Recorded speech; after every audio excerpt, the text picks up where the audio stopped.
Hey everyone. So me and Sarren have come out with Gia. It's the first time we've been out in ages. Apart from the walk, we go to doctors yesterday.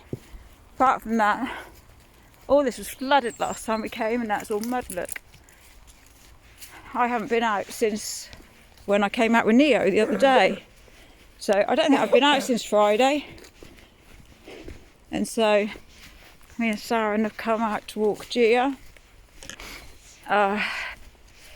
It's raining and it's pretty cold today and it's raining, so it's not a lovely day, but I wanted to do it. I wanted us to both get some fresh air, me and him, because if he's ill still needs to have fresh air and stuff. So that's what we're doing. We're trying to walk slowly. Hey Miss Gia, what you saying, girl? What you saying? I can't see anything. You see something, G? Go on then. Gross! Gross, dear! You just splish splashed me with mud, you bugger. Yeah, so we've come out for a walk. I haven't been out in days apart from to go to the doctors. Mike's at home with Echo. Neo's gone to his grandma's up the road for a bit. But I know, Holly, did prickle you. What are you sniffing Holly for, G? Come on. Good girl. Yeah, me and Mike literally had to fight to walk the dog today. We both wanted to walk her, as he didn't walk her this morning. I was like, no, I haven't been out in days. You took her out yesterday. My turn. So I won. I win! I win! I win! Of course. But like I said, it is cold. And it is raining, so it's pretty miserable, but we shall. Come on, G. Come on, Gia. Look, you're getting caught in. Gia, you're getting caught in brambles. What are you doing? You're having a blonde moment, Gia. Oh look, someone's cut the tree, Sarren, that your grandma couldn't fathom out walking around the edge of it. Come on, you. Go on, Gigi.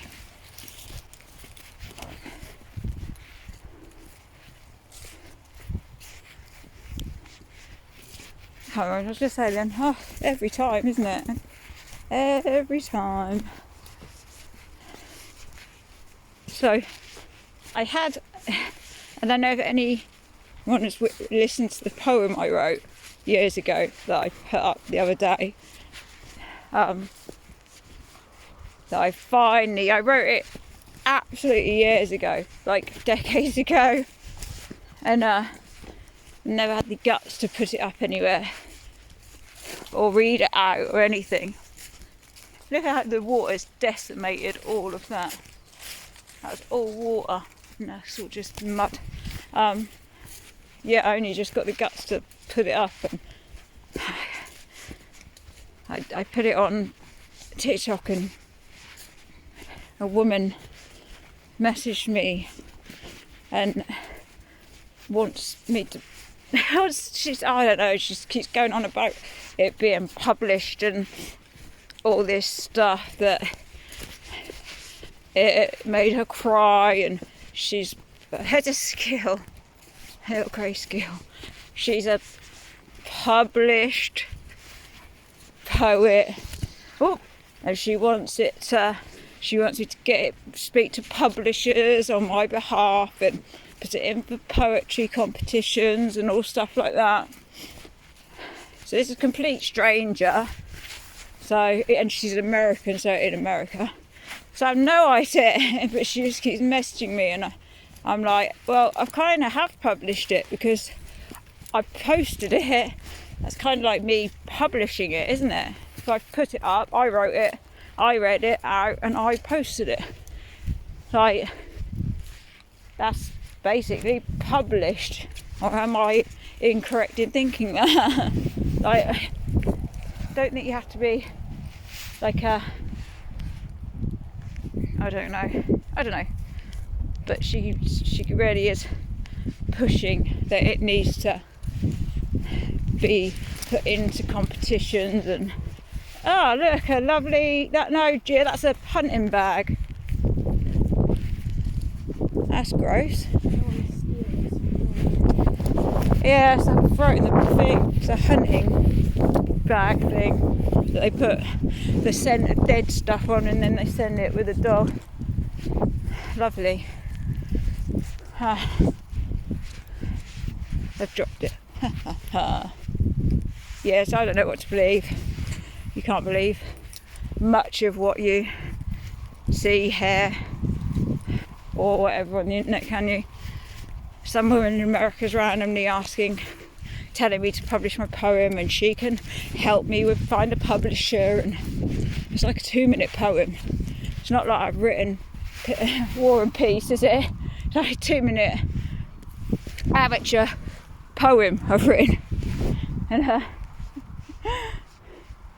that's kind of all it is. Come on, baby. So she's really pushing it, which makes me a bit suspicious.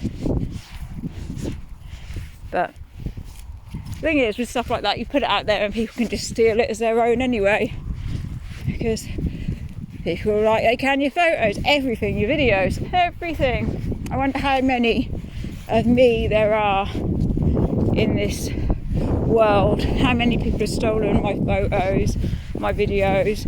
Goodness me, they didn't even care. It's my life stories they stole on Instagram. They didn't even care that I could see they'd stolen my life stories. And just, wait, what? When I first started Instagram, which was the first social media I started, and I literally started to try and help people, and so I talked a lot about my mental health and things like that.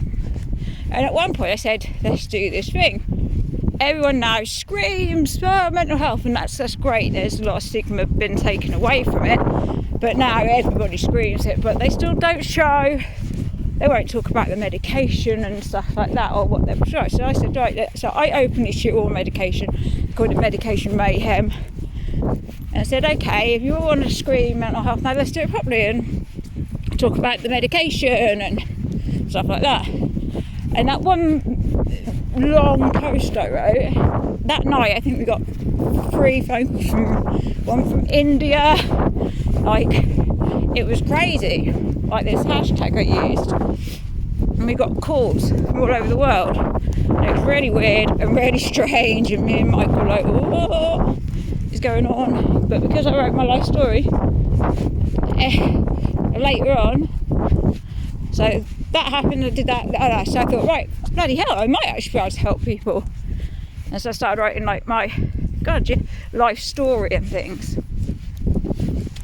Oh my god, people just, first of all, the person, I'm not going to out them, their name, they know who they are. So the person started just stealing bits of my life story and using it as their own. Now, I followed this person, so they did it unashamedly, whatever word I mean for that.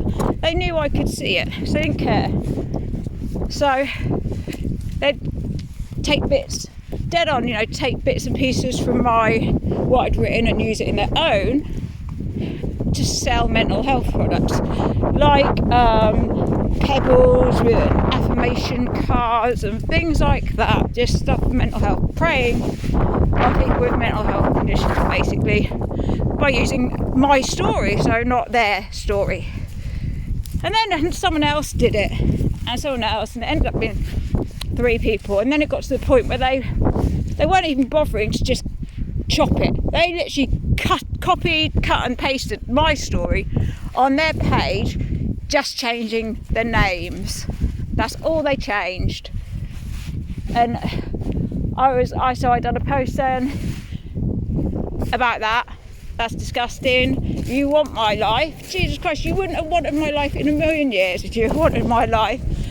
and you want to take my pain, my hell life, and you want to take it and you want to profit from it, then you're gross.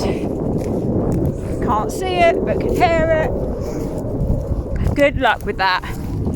You couldn't have lived my life for a second, and you should be super ashamed of yourself. But whatever, like I said, didn't even out their names because I thought that's just stooping to their level. But yeah, so I did that, and then I sort of backed off being on there because I was ending up, this is Instagram, ending up talking to people and feeling so bad and messaging them constantly about their problems. And some people I even sent little gifts to, like little presents and stuff. They were having a hard time. Just little like necklaces with forget-me-nots in or stuff like that. I paid for them, I bought them and sent them little silver necklaces or something right there. And then what really hit it was when Echo, I would message them if their goldfish died. I would message it's their dog's birthday, right? You know, this intense, nice, you know, all the time messaging these people, checking they're all right. No one ever checking, bloody hell. You can actually see that one above the clouds there. One, I don't know where the others are. But, there's...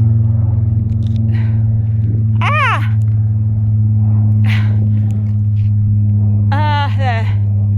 That's another one, that's the second one. There's two of them up there.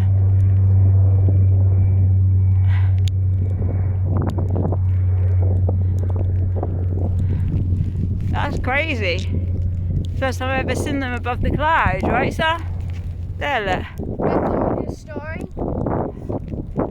I'm intrigued now. Back on my story, was it? Yeah, I'd send them. Yes, yeah, if that fish died, I'm so sorry for your loss. And really nice, and never really get it the same back. And I saw more always trying to help them with their mental health and speak to them and message them, make sure I did, and getting really like involved. And never getting the same back, but that's fine. Like, I weren't doing it for that. But then when Echo nearly died, and I posted from hospital saying she might have leukemia, do you know what? I got one message, one message, and that's from someone that I bought a bracelet off. And they actually said, we've got a caravan in Yarmouth, they live the other side of the country, we'll drive and stay at a caravan and bring you anything you need for you and Echo in hospital. This is a couple. I literally bought some crystal bracelets off them and spoken to them a couple of times, and they offered to do that. People I'd spoken to for like 2 years daily, helped them with everything. Like literally offered them a place to come and live with their 2 dogs and their child because they were going through a really messy breakup with police involvement and stuff. So, and no one messaged me about Echo. And I was just like, I'm saying, oh my God, I'm sorry if you're dead fish. Because this is like, honestly, my daughter, I've just been told she might have leukemia, and one person, a really nice person, admittedly, one couple with their children offered to drive cross country because they had a caravan they could stay in. How lovely is that? But apart from that one person, no one else did, so I was out. Like, you're all assholes, fuck you. It's the worst one, it's vile, it's horrible, and I'm sort of occasionally post photos on there, I know, and that's it. So yeah, Instagram, horrible, rip off, people just trying to sell you stuff. Apart from them, yes, apart from them, they were lovely. Yeah. Thank you so much. Good boy. Right, I'm gonna go, and I shall see you again in a bit. Bye.